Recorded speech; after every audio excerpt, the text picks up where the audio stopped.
Well, welcome to this exciting event, to our annual Middle School Declamation Contest and Visual Arts Exhibition. This is a very exciting time of the year, and these students have worked extremely hard to get to this place. I am so deeply proud of each and every one of them for making it to this point. And you have an amazing night in front of you, so thank you for joining us. And let me begin with a word of prayer. Father, we thank you for the gifts and the talents that you bestow on each one of us. And Father, I lift up our declaimers tonight. I thank you for the gift of memory and the gift of the spoken word that you have given to each of them. And I pray, Father, that you would calm their nerves, that you would bring them joy as they perform. And Father, just help this to be an experience that they will remember for a long time. And Father, I thank you so much for those who are performing musically tonight and for those who worked very hard artistically and have exhibition tonight. We thank you for the glory of your creation, for the variety of gifts and talents that we celebrate tonight. Thank you for being here and for being our Savior. For it's in your name we pray. Amen.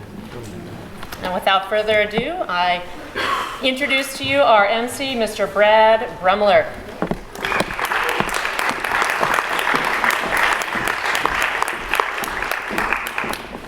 Tonight, we participate in years of history, since SBS students have been declaiming for decades. We also witness the fruit of months of hard work. Current SBS students began the preparation of their declamation pieces back in January, a fact to which some of you parents can painfully attest. Since every single student had to present a piece in their English classes, this is a unique event. While not every student knows what it's like to face the pressure of a state basketball tournament, each knows exactly the experience of rising in front of an audience and speaking for several minutes from memory. As Tony said, my name is Brad Brumler. I'm a member of the English faculty here at the Stony Brook School, and I'll be your host tonight. Thank you for coming. We'll hear from 12 finalists this evening across 3 genres: oration, humor, and drama. I am sure that we will all enjoy the declamations, music, and visual arts that we witnessed tonight. Briefly, I'd like to extend my thanks to several colleagues. First, Eric Johnson, chair of the English department and a tireless champion of declamations, theater, and all good things in the performing arts. Eric Johnson, thank you.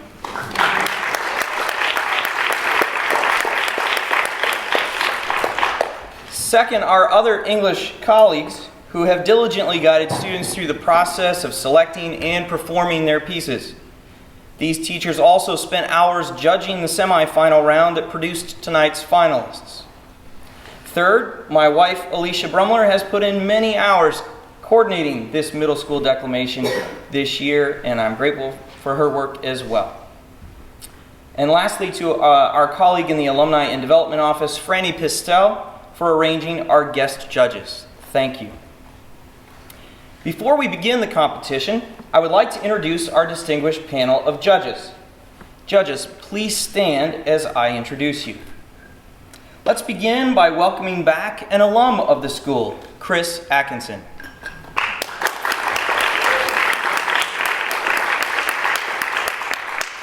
After graduating from SBS in 2000, Chris attended New York University for his undergraduate studies and St. John's University for his MBA. As a certified public accountant in the state of New York, he worked in public accounting at Grant Thornton LLP for approximately 8 years, where he rose to the level of senior manager, focusing on the higher education sector. Mr. Atkinson currently serves as the Associate Vice President for Finance and Budget Director for Long Island University. With his wife Pamela and their 2 dogs, he lives in Huntington, New York. Outside of work, the Atkinsons enjoy skiing, the beach, and traveling. Mr. Atkinson, thank you for taking the time to be with us this evening, and welcome back to campus. I'm delighted to welcome another alum, Jasmine Wolber O'Keefe, SBS class of 2003.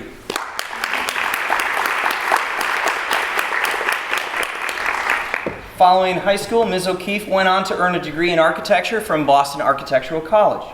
She currently works as a residential designer and project manager for Cedar Knolls, a Ronkonkoma company that builds and designs custom homes all over Long Island. Additionally, she serves as the executive director for Support the Kid for Cancer, a nationwide nonprofit organization that helps children in need who are battling cancer. Jasmine lives with her husband Connor O'Keefe, also SBS class of '03, and their French bulldog Teddy, right here in Stony Brook. Some of their favorite hobbies include golf, skiing, and traveling. Ms. O'Keefe, we are most grateful for your time tonight. Welcome back to campus, and thank you for joining us. Next, please join me in welcoming Charity Towns.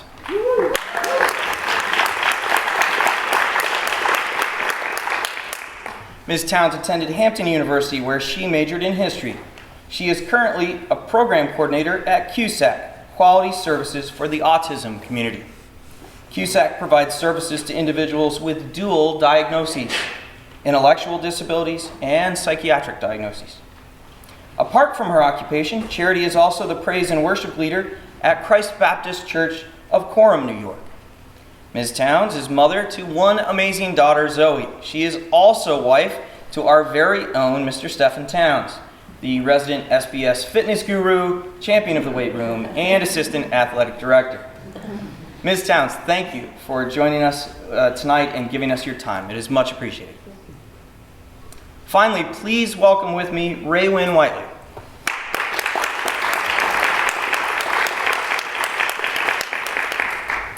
Born and ordained in Australia, the very Reverend Canon Dr. Raywin J. Whiteley has served as rector of St. James Episcopal Church in St. James since 2007. Having completed a PhD at Princeton Theological Seminary in homiletics, she teaches preaching at the George Mercer Jr. Memorial School of Theology in Garden City, and is the canon theologian for the Diocese of Long Island. When not serving her parish, she enjoys spending time with her cat, gardening, reading mysteries, knitting, and teaching skiing. Reverend Whiteley, thank you for your time this evening. It's a pleasure to have you join us.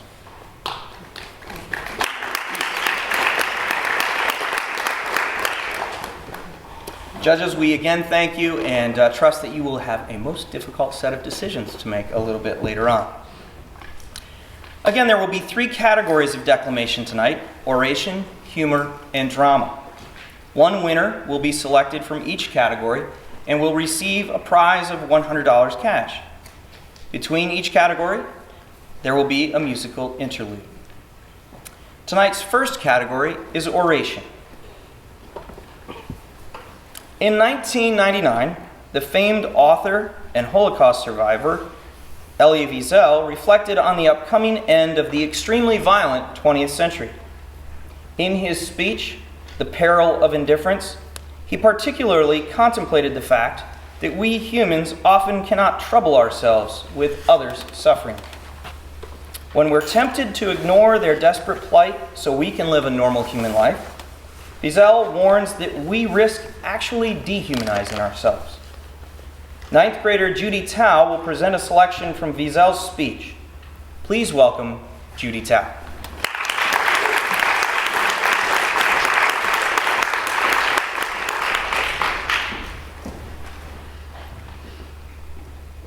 We are on the threshold of a new century, a new millennium. What will the legacy of this vanishing century be? These failures have cast a dark shadow over humanity. 2 world wars, countless civil wars, the senseless chain of assassinations. Gandhi, the Kennedys, Martin Luther King, Reagan. Bloodbaths in Cambodia and Nigeria, India and Pakistan, Sarajevo and Kosovo. The inhumanity in the Gulag and the tragedy of Hiroshima. And on a different level, of course, Auschwitz and Treblinka. So much violence, so much indifference. What is indifference? Etymologically, the word means no difference, a strange and unnatural state in which the lines blur between light and darkness, dusk and dawn, cruelty and compassion. Is it necessary for us to at times practice it simply to live normally, enjoy a fine meal and a glass of wine, as the world around us experiences harrowing upheavals? Of course, indifference can be tempting. More than that, seductive. It is so much easier to look away from the victims, to avoid such rude interruptions to our work, our dreams, our hopes. It is, after all, awkward, troublesome, to be involved in another person's pain and despair. Over there, behind the black gates of Auschwitz, the most tragic of all prisoners were the muscle men. Wrapped in their torn blankets, they would sit or lie on the ground, staring vacantly into space, unaware of who or where they were, strangers to their surroundings. They no longer feel pain, hunger, thirst. They feared nothing. They felt nothing. In a way, to be indifferent to that suffering is what makes human being inhuman. Indifference is more dangerous than anger and hatred. Anger can at times be creative. One writes a great poem, a great symphony. One does something special for the sake of humanity because one is angry at the injustice that one witnesses. But indifference is never creative. Even hatred at times may elicit a response. You fight it. You denounce it. Indifference elicits no response. Indifference is not a response. Indifference always benefits the aggressor, never his victims, whose pain is magnified when they feel forgotten. Not to respond to their plight, not to relieve their solitude by offering them a spark of hope, is to exile them from human memory. And in denying their humanity, we betray our own. And our only miserable consolation was that we believed that Auschwitz and Treblinka were closely guarded secrets, that the leaders of the free world had no knowledge of the war against the Jews was part of the war against the Allies. If they knew, we thought, they would have moved heaven and earth to intervene. They would have spoken out with great outrage and conviction. They would have bombed the railways leading to Birkenau. Just the railways, just once. And now we know that the Pentagon knew, the State Department knew. But then, there were human beings who were sensitive to our tragedy. Those non-Jews, those Christians, whose selfless acts of heroism saved the honor of their faith. Why were they so few? And yet, my friends, good things have also happened in this traumatic century. The defeat of Nazism, the collapse of communism, Israel's peace treaty with Egypt. Does it mean that the human being has become less indifferent? Is today's justified intervention in Kosovo a lasting warning that never again will the deportation, the terrorization of children be allowed anywhere in the world? What about the children? We see them on television. We read about them in the papers.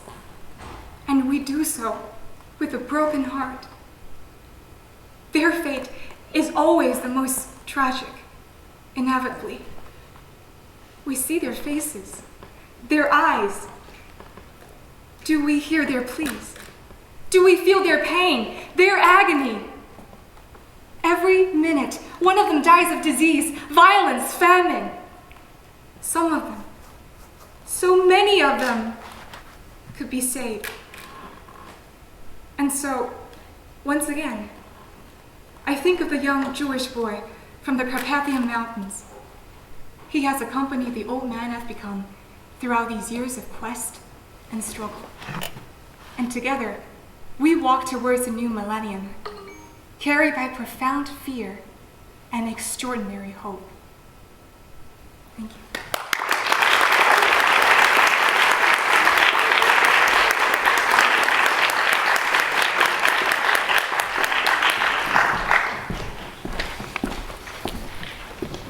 Noted orator, author, and abolitionist Frederick Douglass wrote perhaps the most famous of the accounts of former slaves, his narrative of the life of Frederick Douglass, which was subtitled simply An American Slave.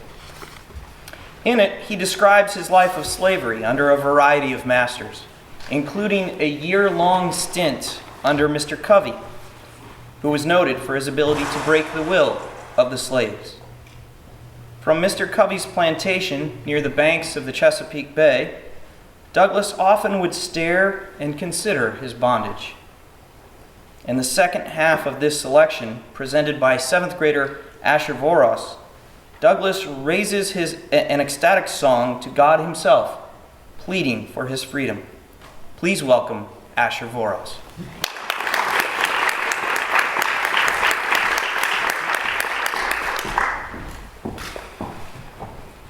If at any one time of my life, more than another, I was made to drink the bitterest dregs of slavery, that time was during the first 6 months of my stay with Mr. Covey. We were worked in all weathers. It was never too hot, too cold.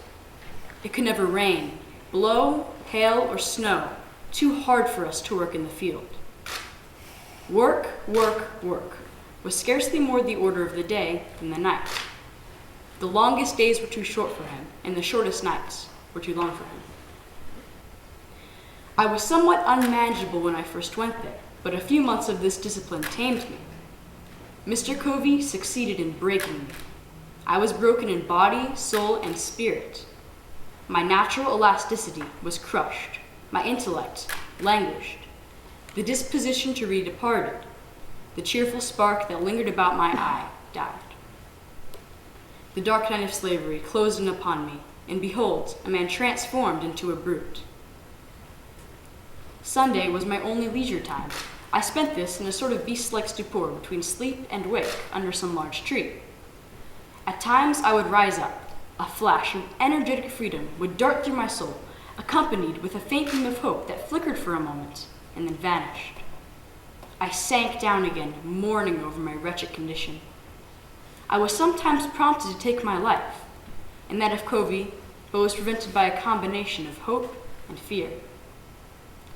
My sufferings on this plantation seemed more like a dream rather than a stern reality. Our house stood within a few rods of the Chesapeake Bay, whose broad bosom was ever white, with sails from every quarter of the habitable globe.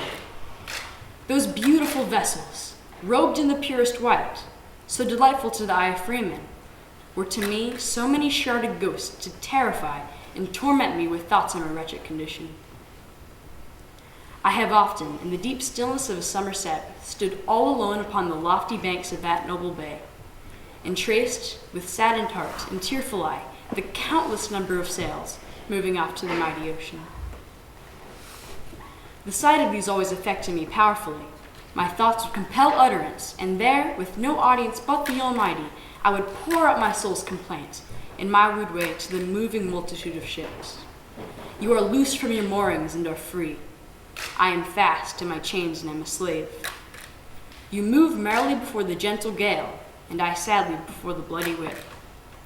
You are freedom's swift-winged angels that fly round the world. I am confined in bands of iron. Oh, that I were free. Oh, that I were on one of your gallant decks under your protecting wing. Alas, betwixt me and you, the turbid waters roll.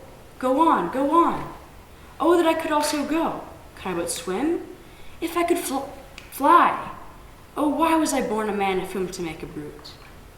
The glad ship is gone. She hides the dim distance. I am left in the hottest hell of unending slavery. Oh, God, save me. God, deliver me. Let me be free. Is there any God? Why am I a slave? I will run away. I will not stand it. Get caught or get clear, I'll try it. I had as well die with ague as the fever. I have only one life to lose. I had as well be killed running as die standing. Only think of it. 100 miles straight north, and I'm free. Try it? Yes. God helping me, I will. It cannot be that I shall live and die a slave. I will take to the water.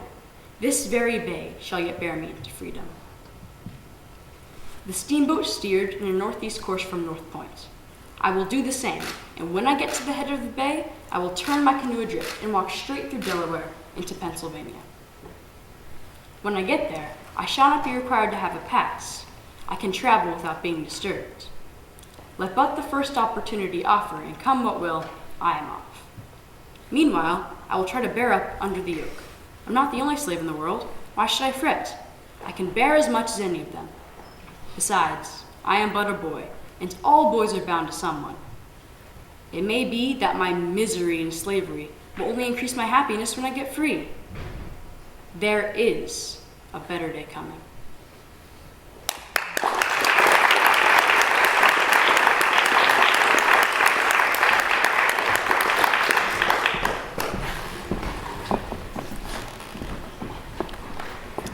For obvious reasons, contemporary Germans have a complicated relationship with their history.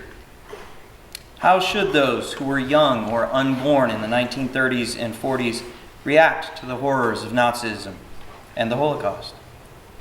For many decades, German leaders often avoided the subject or described it in oblique terms. However, in 2005, then-Chancellor Gerhard Schroeder spoke forthrightly about the Nazi horrors on the 60th anniversary of the liberation of Auschwitz. Freshman Finn Rubman will present a selection of Schroeder's speech entitled, "I Express My Shame." Please welcome Finn Rubman.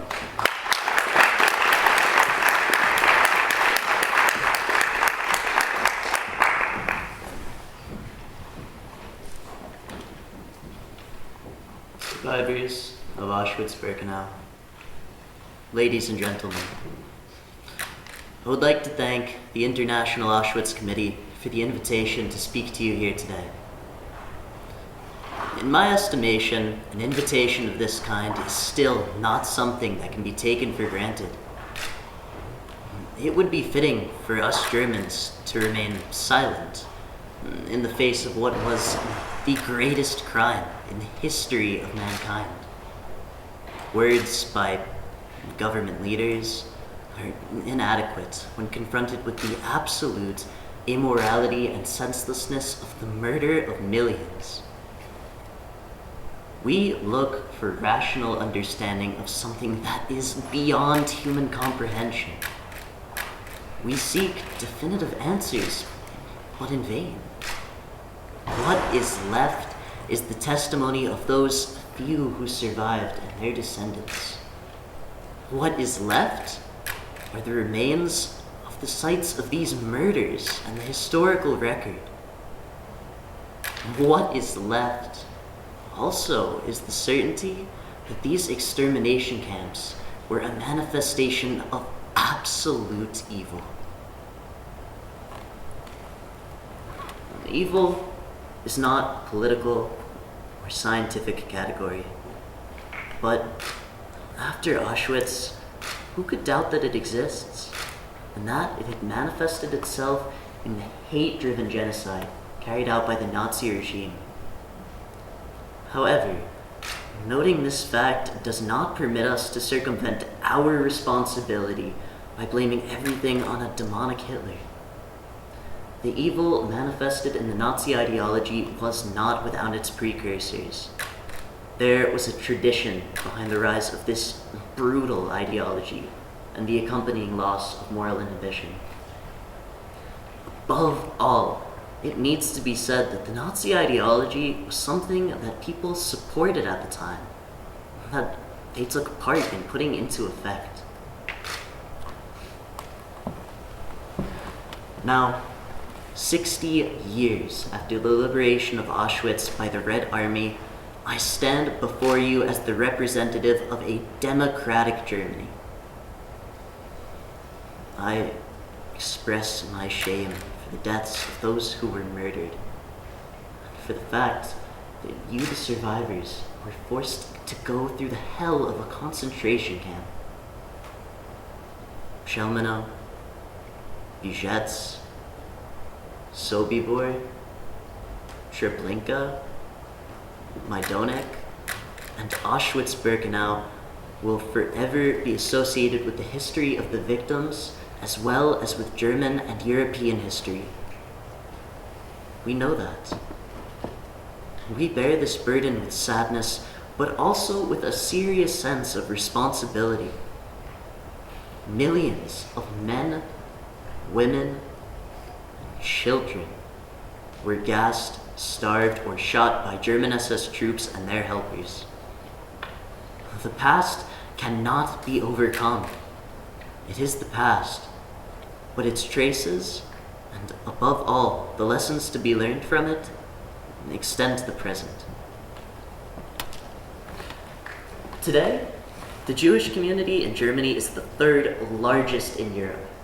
It is full of vitality and growing rapidly. New synagogues are being built. The Jewish community is and will remain an irreplaceable part of our society and culture.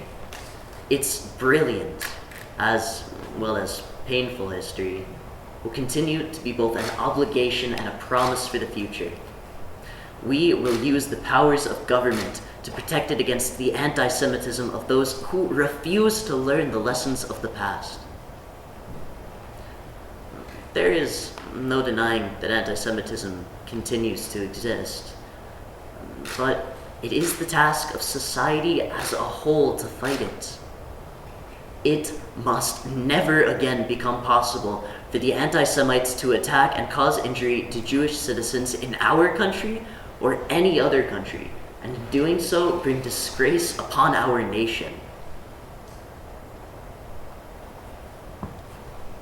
The survivors of Auschwitz have called upon us to be vigilant, not to look away, not to pretend we don't hear things. They have called upon us to acknowledge human rights violations and to do something about them. They are being heard, particularly by young people. For instance, those who are looking at the Auschwitz Memorial today with their own eyes. They are speaking with former prisoners. They're helping to maintain and preserve the memorial. They will also help to inform future generations of the crimes committed by the Nazi regime. The vast majority of Germans living today bear no guilt for the Holocaust, but they do bear a special responsibility. Remembrance of the war and genocide perpetrated by the Nazi regime has become part of our living constitution. For some, this is a difficult burden to bear. We know one thing for sure. There would be no freedom, no human dignity, and no justice if we were to forget what happened when freedom, dignity, and human justice were desecrated by government powers. Exemplary efforts are being undertaken in many of the schools, the labor unions, the companies, and in the churches. Germany is facing up to its past. Together with you, I bow my head for the victims of the death camps. Even if one day the names of the victims should fade in the memory of mankind, their fate will not be forgotten. They will remain in the heart of history.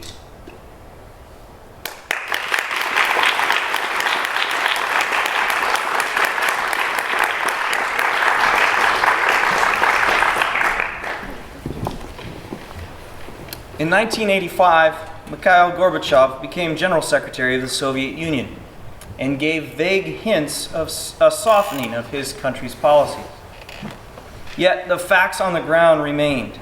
Travel, speech, and many other liberties were tightly restricted for citizens of the Eastern Bloc countries, who were said to live behind the Iron Curtain. The greatest symbol of those restrictions was the Berlin Wall, a physical barrier meant to prevent escapes to the West. The parents and other family members of 7th grader and Sarah Nicotiu were deeply affected by their years living behind the Iron Curtain.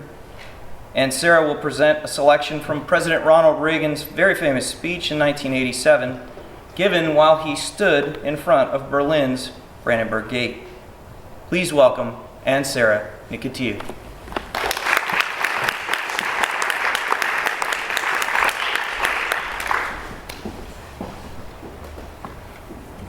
In the 1950s, Khrushchev predicted, "We will bury you." But in the West today, we see a free world that has achieved a level of prosperity and well-being unprecedented in all human history. In the communist world, we see failure, technological backwardness, declining standards of health, even want of the most basic kind, too little food. Even today, the Soviet Union cannot feed itself. After these 4 decades, then, there stands before the entire world one great and inescapable conclusion. Freedom leads to prosperity. Freedom replaces the ancient hatreds among nations with comity and peace. Freedom is the victor. And now, the Soviets themselves may, in a limited way, be coming to understand the importance of freedom. We hear much from Moscow about a new policy of reform and openness. Some political prisoners have been released. Certain foreign news broadcasts are no longer being jammed. Some economic enterprises have been permitted to operate with greater freedom from the state control. Are these the beginnings of profound changes in the Soviet state? Or are they token gestures intended to raise false hopes in the West or strengthen the Soviet system without changing it? We welcome change and openness, for we believe that freedom and security go together, that the advance of human liberty can only strengthen the cause of world peace. There is one sign the Soviets can make that would be unmistakable, that would dramatically advance the cause of freedom and peace. General Secretary Gorbachev, if you seek peace, if you seek prosperity for the Soviet Union and for Eastern Europe, if you seek liberalization, come here to this gate. Mr. Gorbachev, open this gate. Mr. Gorbachev, tear down this wall. I understand the fear of war and the pain of division that afflict this continent, and I pledge to you my country's efforts to help overcome these burdens. To be sure, we in the West must resist Soviet expansion. So we must maintain defenses of unassailable strength. Yet we seek peace, so we must strive to reduce arms on both sides. Beginning 10 years ago, the Soviets challenged the Western Alliance with a grave new threat. Hundreds of new and more deadly SS-20 nuclear missiles, capable of striking every capital in Europe. The Western Alliance responded by committing itself to a counter-deployment unless the Soviets agreed to negotiate a better solution, namely, the elimination of such weapons on both sides.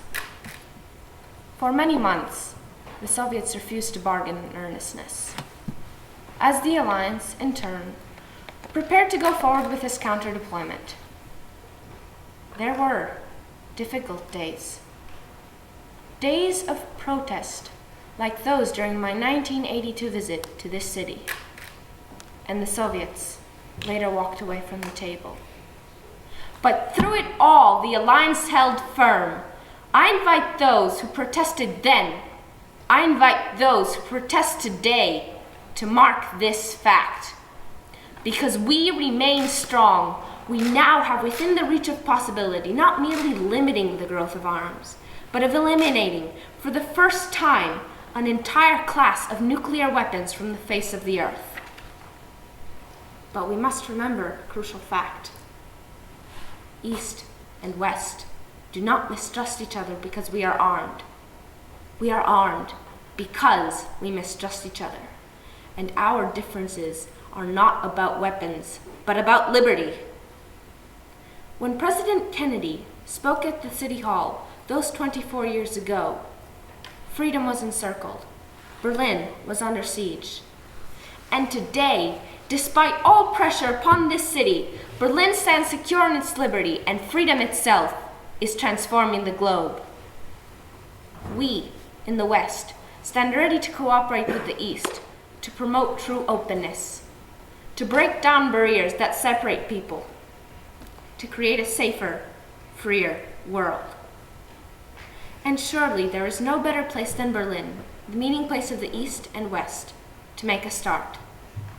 Yes, across Europe this wall shall fall, for this wall cannot withstand truth. This wall cannot withstand faith. This wall cannot withstand freedom.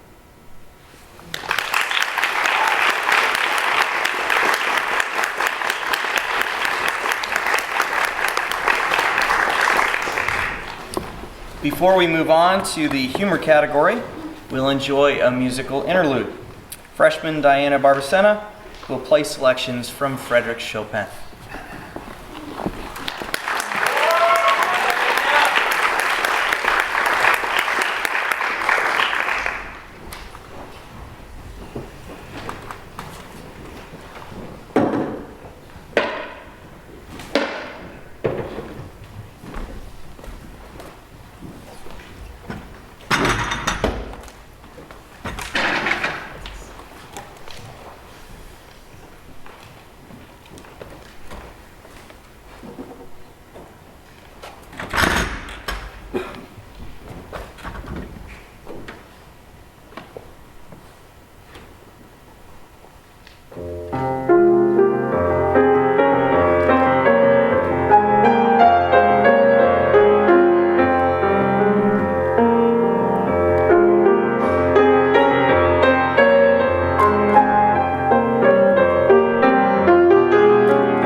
If you have lived on this island for at least the 6 years my family has been here, you know well that severe weather can be a truly serious matter. But I think all of us realize, too, that the rhetoric surrounding weather forecast has soared to ridiculous heights over the years. It seems every trifling potential sprinkle has been transformed into a storm of the century. Earlier this year, Ryan Kantz published a piece titled simply, "Wow, Weather," in which she pokes fun at our captivation with the vagaries of conditions outdoors. 8th grader Lars Johnson will present this pseudo-serious piece. Please welcome Lars Johnson.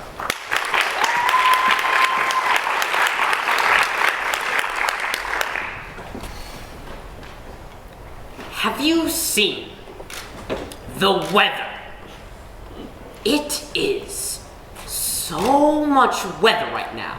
I'm considering staying home instead of dealing with all this weather. All I know is that no one can drive in this weather. People from my state are the worst at driving, and especially when weather comes. It's like they've never seen weather before. Do you remember what we were doing in yesterday's weather? Compare that with today's weather. It's like, are we even living in the same weather? And look at this chart. Record weather. And that's not even if you count weather. And compare that to the weather from 100 years ago. And people want to tell me climate change isn't real? Tell the animals that this weather is good weather when their homes are just decimated by weather. But speaking of animals, what about that hilarious video where animals react to weather?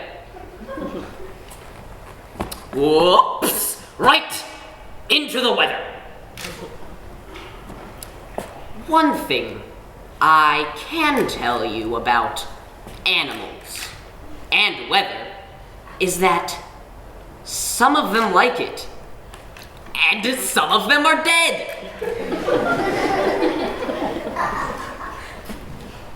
A lot of people say that weather is their favorite weather. But I actually prefer weather. Call me sentimental, but weather just brings back memories. What I wouldn't give to be age again, out in the weather. But, of course, instead I'm age. I tell you, nothing makes me more aware of being aged than weather. My body part starts feeling, and that's when I know. Oh boy, here comes weather!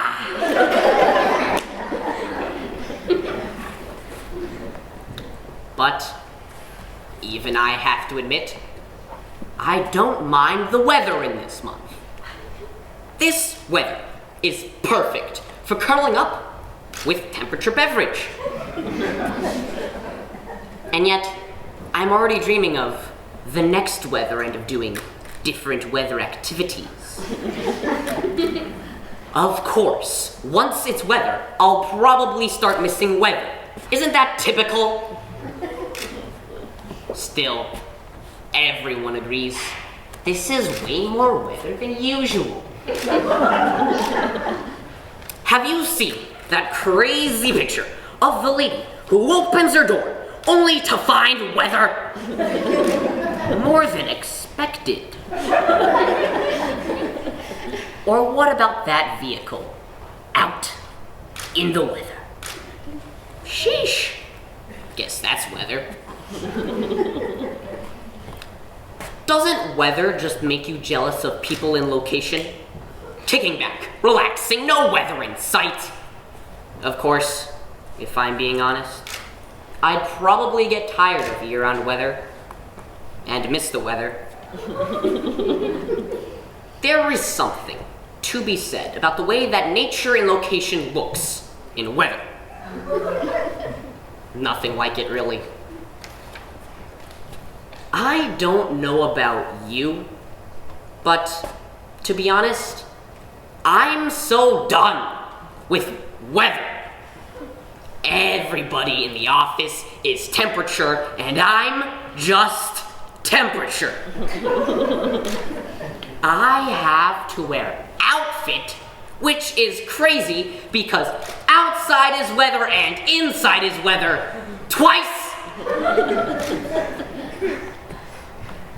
Check out this picture of my weather. Only in my state could we have this weather one day and this weather later on. In my state, one day it's weather, and the next day, bam, weather! People from other states are such feelings about weather. They see it, and it's just vehicles and weather in school. 2 hours on the hill? Back home, in my day, we would say, well, weather, and to just keep on at the weather. And I guess that's why in my home state, and nowhere else, we always say, if you don't like the weather, weather, weather, weather.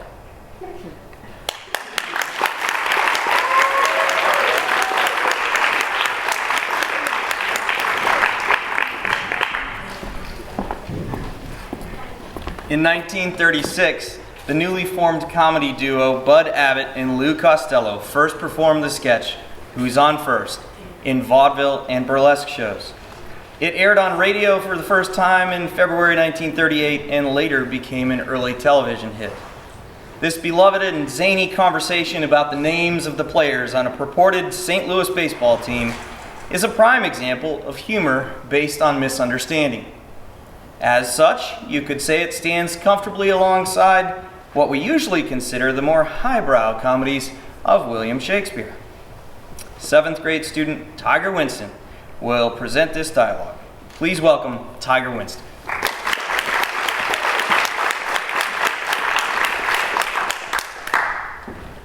They give ball players nowadays very peculiar names. Funny names? Nicknames. Now on the St. Louis team, we have who's on first, what's on second, I don't know is on. That's what I want to find out. I want you to tell me the names of the fellows on the St. Louis team. I'm telling you, who's on first, what's on second, I don't know is on third. You know the fellows' names? Yes. Well then who's playing first? Yes. I mean the fellow's name on first base. Who? The fellow playing first base for St. Louis. Who? The guy on first base. Who is on first? Well, what are you asking me for? I'm not asking you, I'm telling you. Who is on first? I'm asking you, who's on first? That's the man's name. That's whose name? Yes. The guy on first. Who? Have you got a first baseman on first? Certainly. Then who's playing first? Absolutely. When you pay off the first baseman every month, who gets the money? Every dollar of it. And why not? The man's entitled to it. Who is? Yes. So who gets it? Yes. All I'm trying to find out is what's the guy's name on first base? Oh, no. What is on second base? I'm not asking you who's on second. Who's on first? That's what I'm trying to find out. Now, take it easy. What's the guy's name on first base? What's the guy's name on second base? I'm not asking you who's on second. Who's on first? I don't know. He's on third. We're not talking about him. How did I get on third base? You mentioned his name. If I mention the third baseman's name, who did I say is playing third? No, who's playing first? Stay off of first, will you? Please, now what is it you want to know? What is the fellow's name on third base? What is the fellow's name on second base? I'm not asking you who's on second. Who's on first? I don't know. He's on third. You got an outfield? Oh, sure. The left fielder's name? Why? I don't know. I just thought I'd ask you. Well, I just thought I'd tell you. Then tell me who's playing left field. Who's playing first? Stay out of the infield. Then don't mention any names out here. I want to know what's the fellow's name in left field. What is on second? I'm not asking you who's on second. Who's on first? I don't know. He's on third. And the left fielder's name? Why? Because! Oh, he's center field. Wait a minute, you got a pitcher on this team? Now wouldn't this be a fine team without a pitcher? I don't know. Tell me the pitcher's name. Tomorrow. You don't want to tell me today? I'm telling you, man. Then go ahead. Tomorrow. What time? What time what? What time tomorrow are you going to tell me who's pitching? Now listen, who is not pitching? Who is on? I'll break your arm if you say who's on first. Then why come up here and ask? I want to know what's the pitcher's name. What is on second? I don't know! He's on third. You got a catcher? Yes. The catcher's name? Today. Today and tomorrow's pitching. Yes. I would like to catch. Tomorrow's pitching and I'm catching. Yes. Tomorrow throws the ball and the guy bunts the ball. Yes. Now when he bunts the ball, me, being a good catcher, I want to throw the guy out at first base. So I pick up the ball and throw it to who? Now that's the first thing you've said right. I don't even know what I'm talking about. Well, that's all you have to do. Is throw it to first base? Yes. Now I throw it to first base. Whoever it is drops the ball. So the guy runs to second. Who picks up the ball and throws it to what? What throws it to? I don't know. I don't know. Throws it back to tomorrow. A triple play. Yeah, it could be. Another guy gets up to bat and it's a long fly ball to because. Why? I don't know and I don't care. What was that? I said I don't care. Oh, that's a shortstop.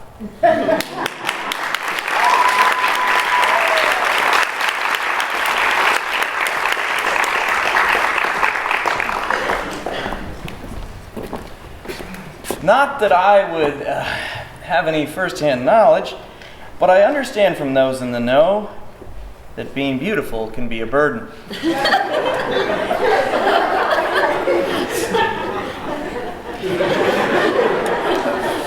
In this piece, written for The New Yorker by Andy Borowitz, the narrator considers his relative attractiveness. He is concerned because, though he's quite sure he is attractive, and he obviously comes from a lineage of very attractive people, he still wonders if perhaps there is a chance that he is not attractive. What to do? Clearly a quest for the truth is in order. So our narrator seeks it out, oblivious to the awkward and hilarious situations that result. Freshman Daniel Moreno will present the piece Hot or Not for us tonight. Please welcome Daniel Moreno.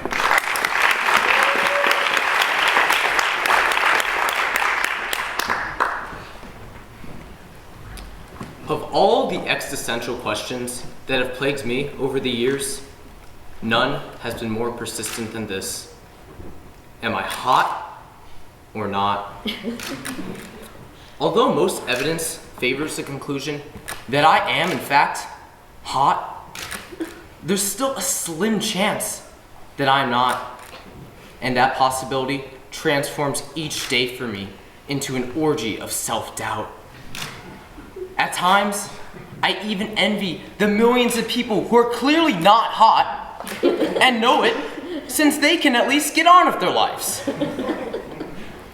I probably worry about the hot or not issue more than the average Joe does, because I come from such a hot family. My mom and dad, for example, are both incredibly hot. Is my dad hotter than my mom? Some people think so. But there are an equal number of people who would swear that my mom is hotter. This is splitting hairs. In my family, being hot has always been a fact of life. Never questioned and never discussed.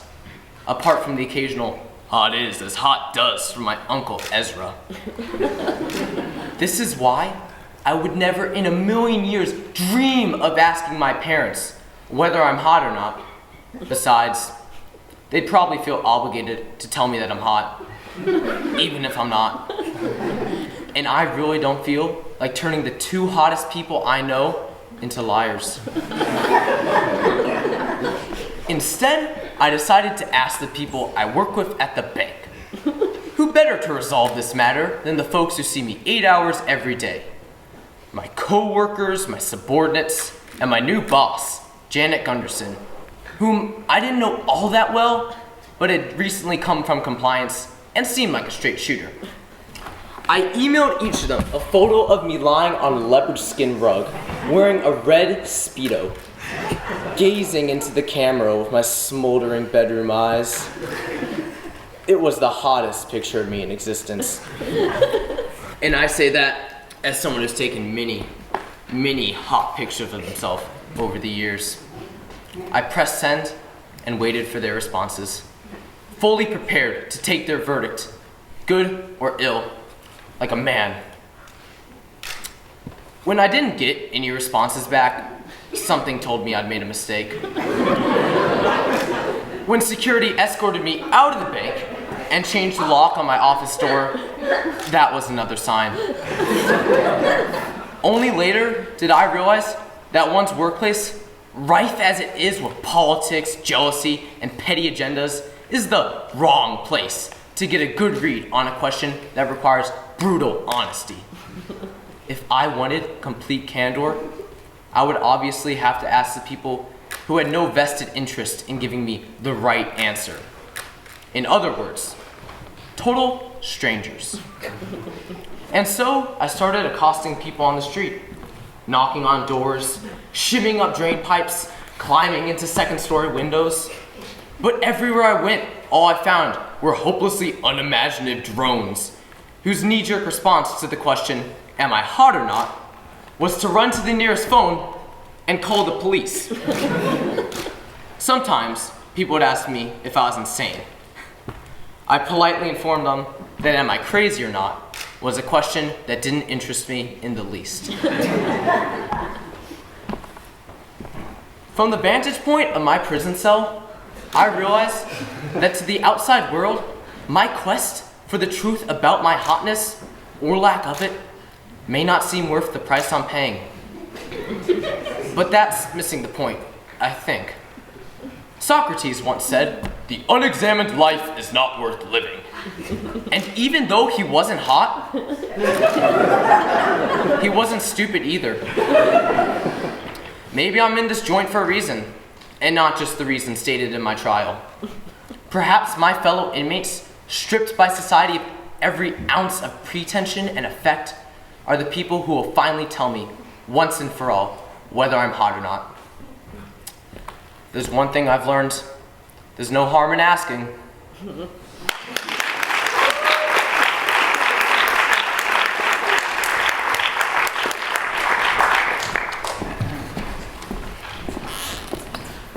Through satire and self-referential humor, Jon Stewart amused viewers for almost 17 years as the host of The Daily Show. In 2010, he published Earth, the Book, A Visitor's Guide to the Human Race. In it, he skewers his entire species by means of a travel book for imagined alien visitors to the future remains of our planet. Stewart assumes that by then, our inclination toward self-destruction will have resulted in our extinction. Nevertheless, it would obviously be rude not to extend an ironic welcome to a place we no longer inhabit. Colin Scanlon, an 8th grader, will present this comical tour of future human regrets. Please welcome Colin Scanlon.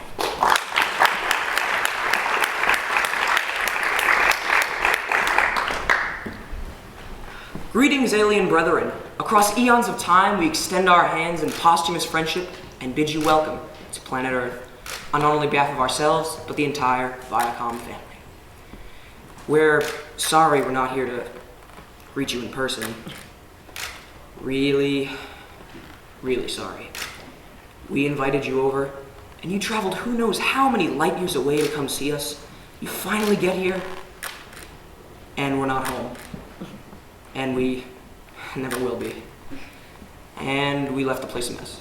Now, trust us when we say this was not our intention. In fact, we had always assumed that we would be the ones gallivanting around the universe, rummaging through the remains of once great alien civilizations, wearing form-fitting space spandex, and solving cosmic mysteries. Okay, Sarah. Ironically, your arrival would have been a profoundly life-changing moment for our race. We had always wondered whether we were alone in the universe. To meet, befriend, and experience life through the, let's say, eyes of another intelligent being would have made all 6.8 billion of us feel less alone. And the knowledge that we were only one of untold numbers of sentient creatures in the cosmos could have finally given us the perspective we needed to rein in our self-destructive tendencies and work together for the greater good of our planet and species.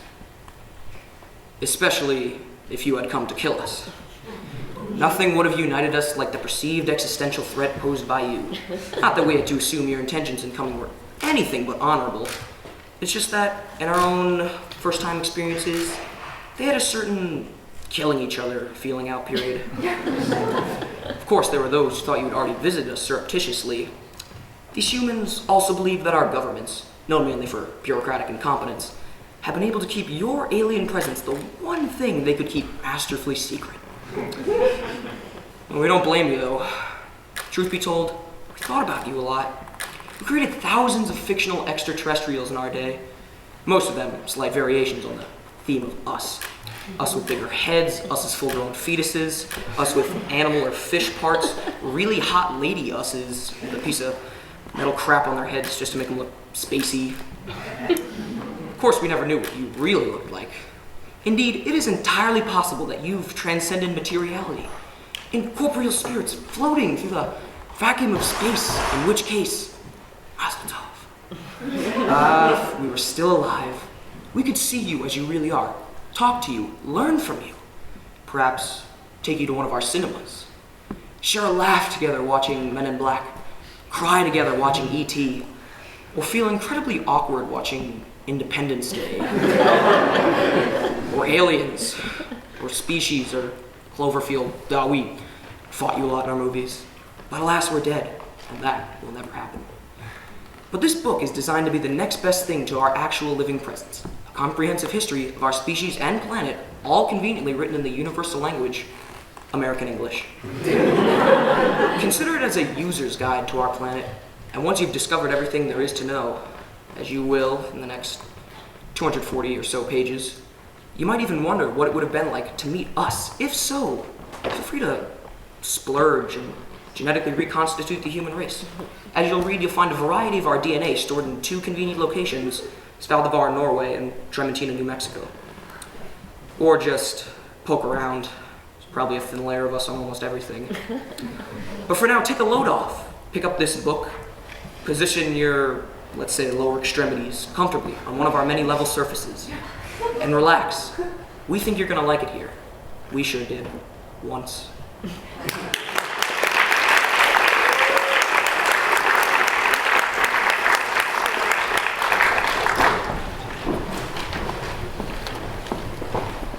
Sadly, freshman Avalon Zborowski-Fenster is not feeling well, and so she cannot sing for us this evening.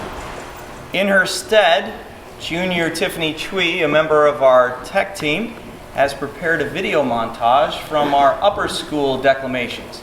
I hope you can just sit back and enjoy.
He staggered through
obviously had my wires crossed there. Apologies to Tiffany and all of you. That was highlights from the entire year here on the Carson stage.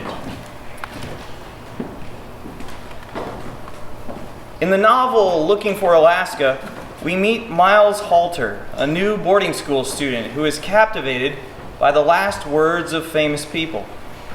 For example, he ponders the dying words of French Renaissance writer Francois Rabelais, "I go to seek the great perhaps," and those of the South American revolutionary Simón Bolívar, "How will I ever get out of this labyrinth?"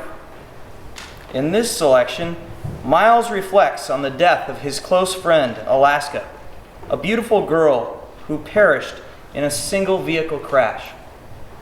The cause of her death, however, remains unclear to the novel's other characters. Did Alaska die in an accident or take her own life?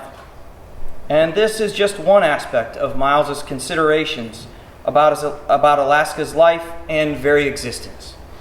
Freshman Wura Obasanjo will present this selection. Please welcome Wura Obasanjo.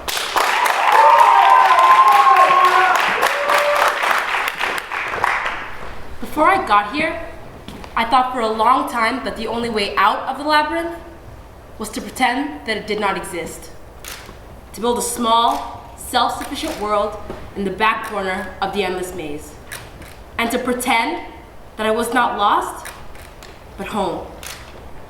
But that only led to a lonely life accompanied by the last words of the already dead.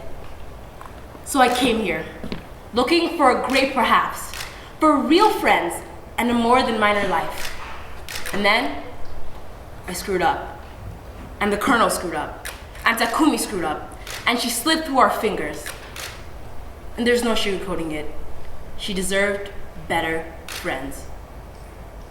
When she screwed up all those years ago, just a little girl terrified into paralysis, she collapsed into the enigma of herself. And I could have done that. But I saw where it led her. So I still believe in the great perhaps. And I can believe in it in spite of having lost her. Because I will forget her. Yes.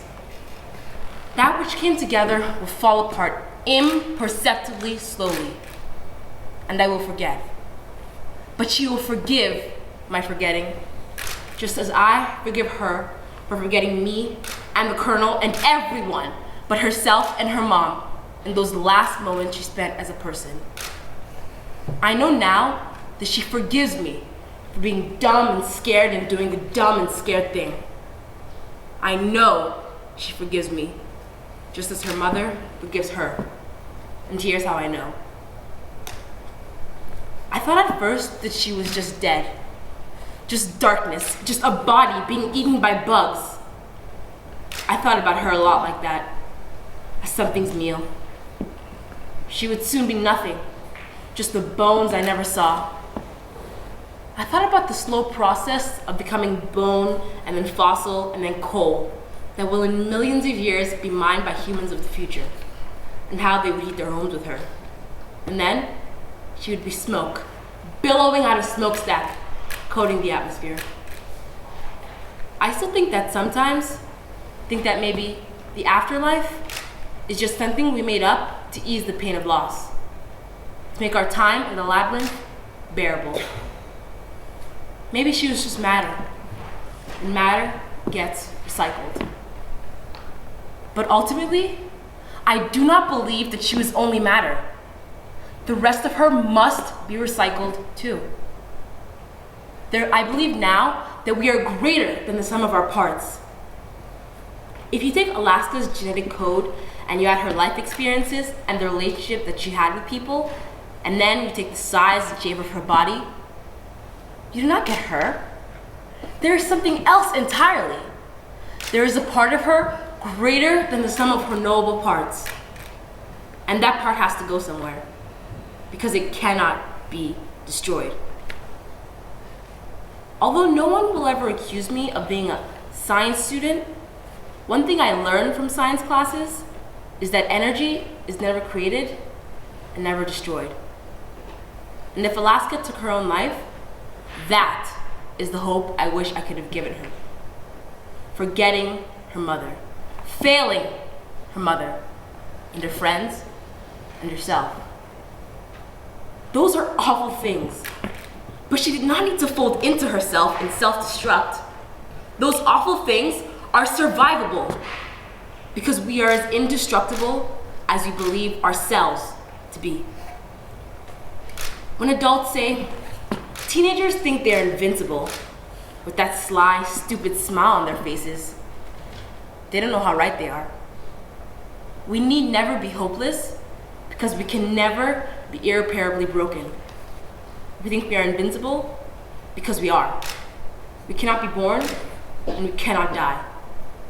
Like all energy, we can only change shapes and sizes and manifestations. They forget that when they get old. They get scared of losing and failing. But that part of us, greater than the sum of our parts, cannot begin and cannot end. So it cannot fail. So I know she forgives me, just as I forgive her. Thomas Edison's last words were, "It's very beautiful over there." I don't know where there is, but I know it's somewhere, and I hope it's beautiful.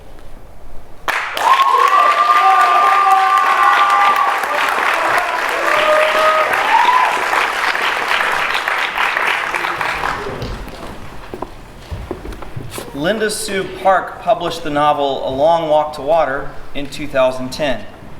It is based in part on the true story of Salva Dutt, one of the lost boys of Sudan. Like millions of others, Salva escaped the violence of civil war, only to discover that his immediate family apparently did not. Later, as an adult, he founded Water for South Sudan, a program to drill wells for villages in his homeland. 7th grader Aidan Harrigan will declaim a selection where 11-year-old Salva and his uncle are part of a group fleeing across the desert to a refugee camp in neighboring Ethiopia. Please welcome Aidan Harrigan.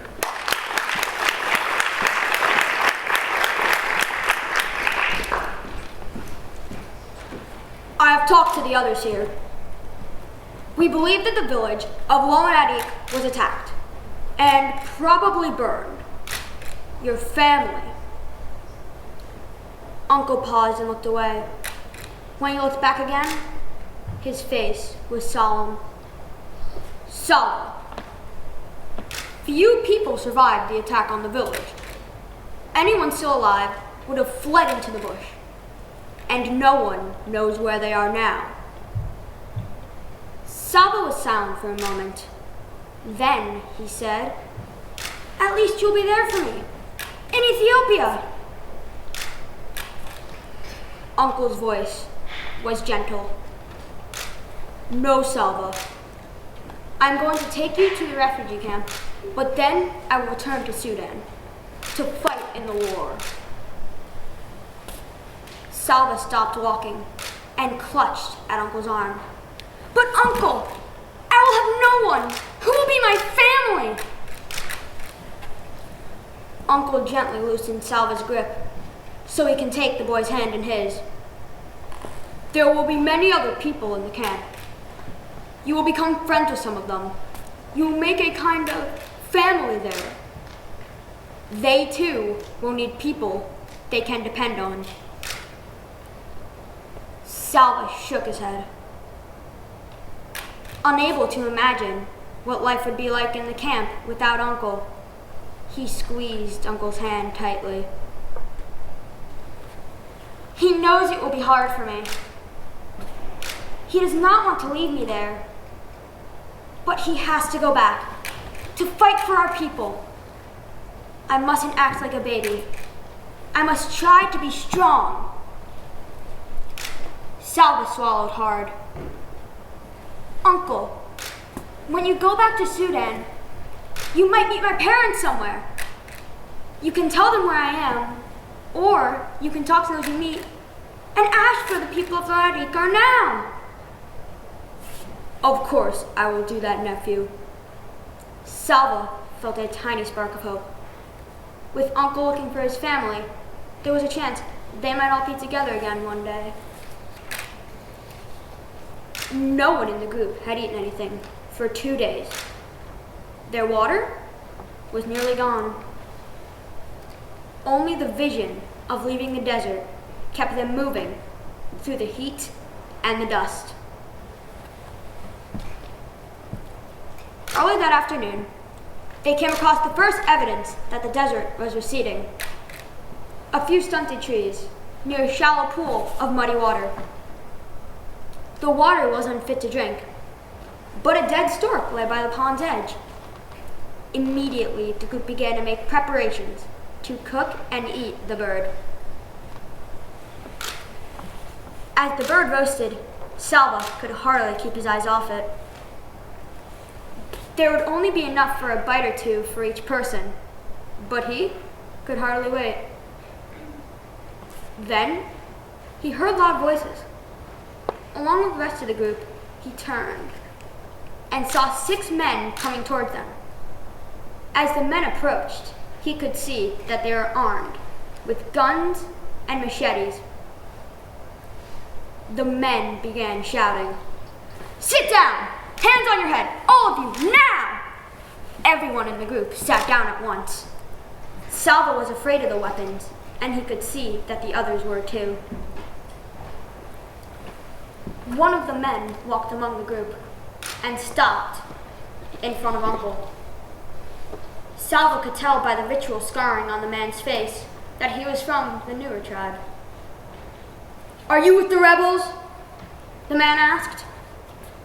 "No," Uncle answered. "Where have you come from? Where are you going?" "We come from the west of the Nile. We are going to return to the refugee camp." The man told Uncle to get up and leave his gun where it was. 2 of the other men brought Uncle to a tree several yards away and tied him to it. Then the men moved among the group. If anyone was carrying a bag, the men opened it and took whatever was in it. They ordered some people to remove their clothing and took that too. Salva was trembling. Even in the midst of his fear, he realized for the first time on the trip, it was a good thing to be the youngest and the smallest. The men would not be interested in his clothes. When the men finished their looting, they picked up Uncle's gun.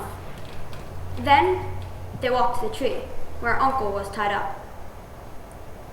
"Maybe they'll leave us alone now that they have robbed us," Salva thought. He heard them laughing. As Salva watched, one of the men aimed their gun at Uncle.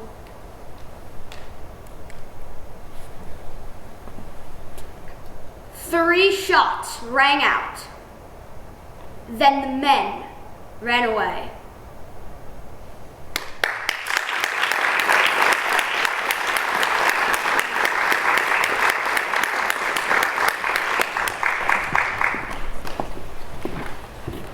The experiences of immigrant families are always challenging.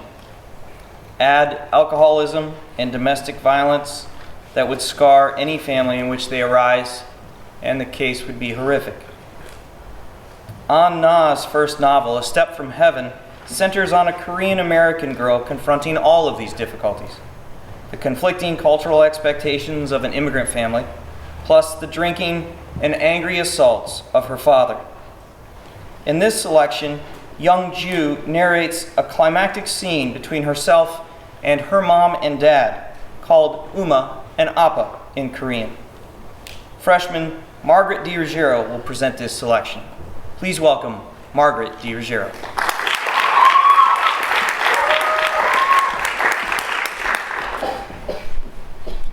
After Amanda and her mom drive away, I start to walk home. Someday, I might tell Amanda where I really live. Someday, I'll tell her, if we are still best friends. I'm surprised to see Appa, instead of Uma, coming out of the kitchen after I shout out, "Uma, I'm back from the library." "Appa," I say startled, and close the door behind me. Appa's standing in the middle of the living room, hands on his hips. Uma quietly comes out of the kitchen. I look back and forth between them. Where were you just now? Appa asked with a squinty eye. The way he asked that question, as though he already knows the answer, makes me cringe inside. I stick with my story. I was studying at the library, I say softly. In 2 strides, he's by my side, grabbing my hair and dragging me across the living room. Appa! I scream and try to pull my hair from his grasp. Who do you think you are, lying to my face? Appa throws me on the couch and stands in front of me, heaving. His nostrils flared, eyes thin with anger. I bow my head slightly to keep from smelling the sour alcohol breath blowing down on my face. He says through clenched teeth, I saw you at the library with that American girl. What did I tell you about seeing that worthless girl? Stop.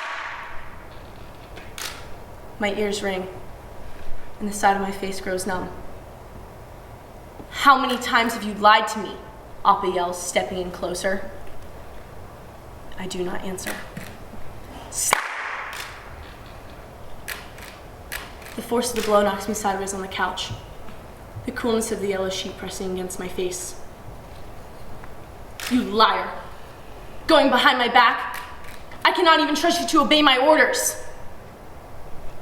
I hold my hand over my face, stay lying on the couch. Appa grabs my hair again and pulls me up into a sitting position. Give me that girl's number, Appa snarls. I'll tell her she's not allowed to come near you again. I do not answer. Give me her number. No. A rain of blows on my face, head, and shoulders force my body to the ground. My hands slide into the shag carpet. I pretend I'm drowning, letting the sea take me under. You're going to kill her, Uma shouts. Get away from me, woman, Appa growls. This is all your fault. Look what kind of daughter you have raised, always lying and sneaking around. She's just like you. Appa kicks me in the stomach. I barely feel the blow. I am already floating away. Worthless dog, Uma screams. You're no better than a common hoodlum. Why do you think your children hide from you all the time? Liar! Appa roars. When the blows stop and the sound of Uma's voice moves away from me, I rub my eyes, trying to clear them of tears. Uma backs away toward the kitchen. Appa follows. You and your sneaky ways, this is all your fault, Appa growls. Common hoodlum! Drunk! Uma screams. From the kitchen, the screams and shouts continue. The clanking of a pot hitting the floor jolts my body, finally awake. I sit up and press my hands over my ears, close my eyes. Stop, I whisper, rocking back and forth. Please, God, make it stop. Please, make it stop, God. God! I open my eyes, and from somewhere inside my body, an answering scream finds its way out of my throat. I don't think, just move. I lunge for the phone by the armchair. The 3 numbers are pressed so quickly, I barely have time to hold the phone to my ear before a voice comes on. 911? I'm shaking so badly, I have to hold the receiver with both hands. The sound of the lady's voice on the other end asking, how may I help you? Almost makes me hang up. What am I doing? Do I really believe that the police can help? That they care about me? They would not help people like us. I start to breathe too quickly and my vision blurs. For a second, I forget I'm still holding the phone against my ear. Hello? The voice on the other end asks. Do it, I tell myself. Speak! Save her! I start to cry. Hello? Hello? What am I doing? I look at the phone in my hand, and then it drops to the ground. I hug my knees and rock back and forth, back and forth, back and forth. The sound of breaking and Uma's deep wail haunt the room. I pound my fist into my thigh and bite my lower lip. But I'm not a child anymore. Stop it. Stop it. This is enough. I pick up the phone and raise to my ear. Please, I whisper, taking a gulp of air. Send help. Tell me what is going on, miss. My father is killing my mother. Are you 1872 La Madeira Boulevard? I don't know how she knows this, but I'm thankful that I do not have to say more than, yes. I clutch the phone tightly to my ears. Another crash explodes in the air. Please, please, I whisper. Hurry.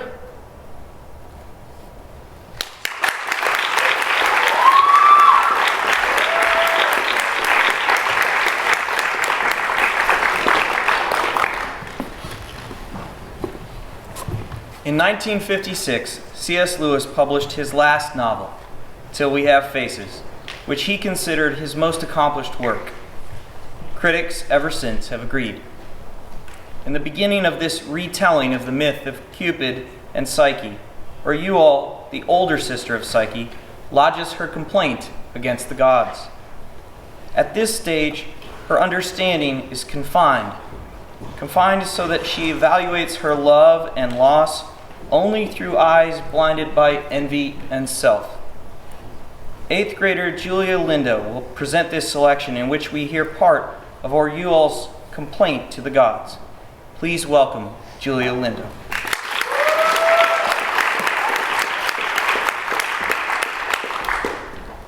I said to myself, whatever they do to me, I will never read out this stuff. Give me back my book. But already, I heard myself reading it. And what I read out was like this. I know what you will say. You will say that the real gods are not at all like Ungid, and that I was shown a real god and ought to know it. Hypocrites! I do know it, as if that could heal my wounds. I could have endured it if you were things like Ungid or the Shadow Brute. You know well that I never really began to hate you until Psyche began talking of her palace and her lover and her husband. Why did you lie to me? You said a brute would devour her. Well, why didn't it? I had wept for her and buried what was left and built her a tomb but to steal her love from me? Can it be that you really don't understand? Do you think we mortals will find you gods easier to bear if you are beautiful? I tell you that if that's true, we'll find you 1,000 years worse. For then I know what beauty does. You'll lure and entice, you'll leave us with nothing. Nothing that's worth our keeping or you taking. The ones we love best, whoever's most worth loving, those are the very ones you'll pick out. Oh, I can see it happening, age after age, growing worse the more you reveal your beauty. The son turning its back on the mother, the bride on her groom, stolen away by this everlasting calling of the gods, taken where we can't follow. It'd be far better for us if you were foul and ravening. We'd rather you drank their blood than stole their hearts. We'd rather they were ours and dead than yours and made immortal. But to steal her love from me, to make her see things I couldn't see? You'll say, you've been whispering it to me these 40 years, that I had signs enough her palace was real, could have known it if I'd wanted. But how could I want to know it? Tell me that. The girl was mine. What right had you to steal her away into your dreadful heights? You'll say I was jealous. Jealous? Of Psyche? Not while she was mine. If you had gone the other way to work, if it was my eyes that you'd had opened, you'd soon have seen how I would have shown her and told her and talked to her and led her up to my level. But to hear a chit of a girl who had, or ought to have had, no thought in her head that I'd not put there, setting her up for a seer and a prophetess, next thing to a goddess, how could anyone endure it? That's why I say it makes no difference whether you're fair or foul, that there shouldn't be gods at all. There's our misery and our bitter wrong. There's no room for you and us in the same world. You are a tree in whose shadow we can't thrive. We want to be our own. I was my own, and Psyche was mine, and no one else had any right to her. You'll say, you took her away into a bliss and joy, such as I could never have given her, and I ought to be glad of it for her sake. Why? What should I care for some horrible new happiness which I hadn't given her, and which separated her from me? Do you think I wanted her to be happy that way? It had been better if I'd see the brute tear her to pieces before my eyes. You stole her to make her happy, did you? Why, every wheedling, smiling, cat-foot rogue who lures man's wife or slave or dog away could say the same. Dog now. That's very much to the purpose. I'll thank you to let me feed my own. You needed no tidbits from your table. Did you ever think to remember whose girl she was? She was mine! Mine! Do you not know what that word means? Mine! You're thieves, seducers. That's my wrong. I'll not complain, not now, that you're man-eaters and blood drinkers. I'm past that.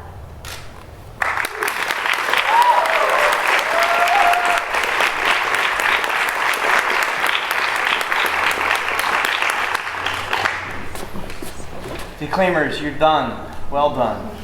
I have to tell you, yes, you can clap.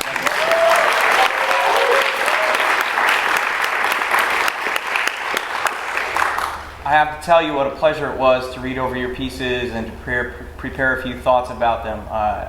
My reading list has expanded, so thank you for that.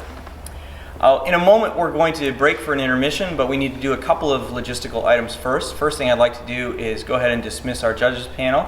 If you'd follow Mrs. Brumler, she will take you away to the secret location. Hopefully, if she goes down the basement, tell her you don't want to go down there. It's not a fun place.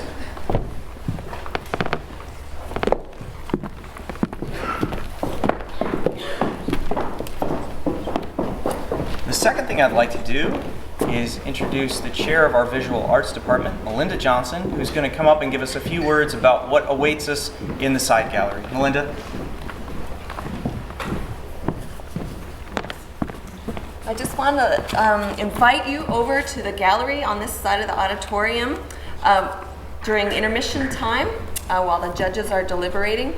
And in the gallery you will see work of 3 different classes. 7th and 8th grade class, middle school art, is working on printmaking process. They have a suminagashi print, which is a Japanese process on the surface of water. They also have done collograph prints, which building their own plate with textures and printing from that. And middle school has also done a ceramics project. So there's a teapot and a creamer in there that the middle school has made. One thing I ask of you though is please refrain from picking up any objects. We would not want any accidents in there. So, second of all, Foundations of Art class. Some 8th graders and 9th graders are in that class. And they are working on woodblock prints. That's up on this far wall next to the choir room. And they have also done watercolors. They have experimented with watercolors, and they have done a time-lapse painting of the cherry blossoms that are over in between Simons and Alexander's. So they've done observational sketches and watercolor paintings from that. And they have also done an experiment with gouache and India ink. Lots of other work as well that we couldn't fit into the gallery, but I hope you enjoy what you see. We also have studio art students, some 9th graders who are in studio art, and you'll see their work. They've done a still life drawing and some watercolor, and the work that is on the outside of the auditorium is also some of the studio artwork. So I hope you enjoy. Please join us in the gallery. Thank you.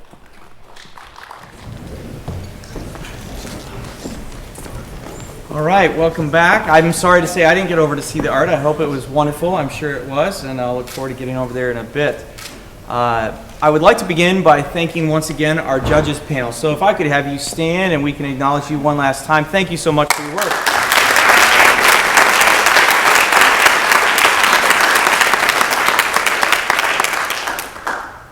Diana over there or somewhere about? Diana Barbacena, you in the room? There she is. Could you stand, Diana?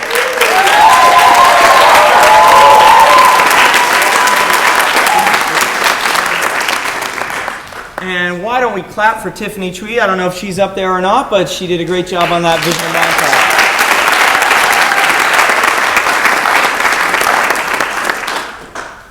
Well, again, Declaimers, thanks for all your hard work. What we're going to do is I'll introduce you all individually. We'll get to clap for you one last time, each as individuals. Get a certificate of a finalist certificate from Mrs. D, and we'll have you stand up here, and then we'll go into announcing winners. All right? So let's give our applause one more time for Judy Tao.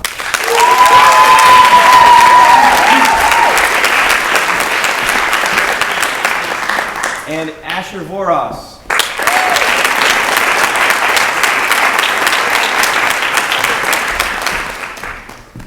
And continuing in oration, Finn Rubman.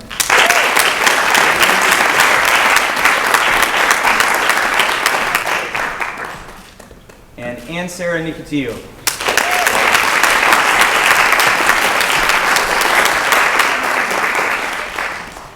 In humor, Lars Johnson.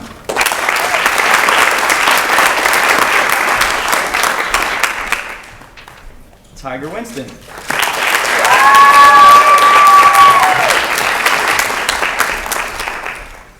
Daniel Moreno.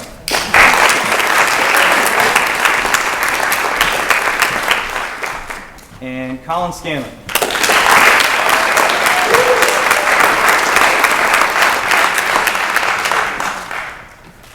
In drama, Wura Obasanjo.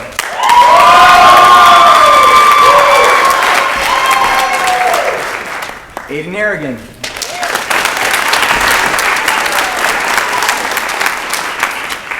Margaret DiRuggiero.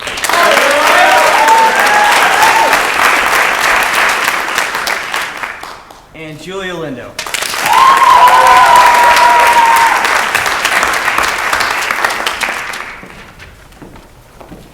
All right, in a second here, I'll call our winners, one each from each category. And if you hear your name called, please go see Mrs. D, and she has a gift and a certificate for you as well. First, in oration, tonight's winner is Judy Tao.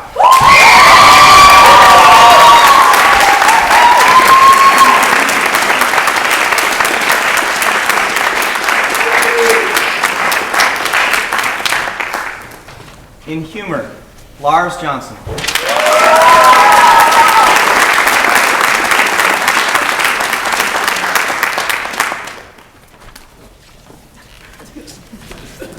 And finally, in drama, Margaret DiRuggiero.